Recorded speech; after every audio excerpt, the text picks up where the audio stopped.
Nakahanda na ang Philippine National Police para magbantay laban sa posibleng pag-atake ng Communist Party of the Philippines o CPP sa anibersaryo nito sa December 26. Yan din po yung ating pinaghahandaan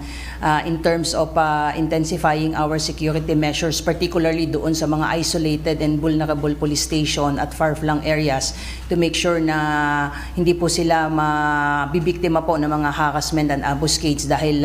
usually yan po yung mga tinatarget po ng CTGs, especially now po na sunod-sunod po yung pagkakahuli po natin ng matataas na leader po ng mga miyembro po ng communist terrorist group. So we are anticipating na may mga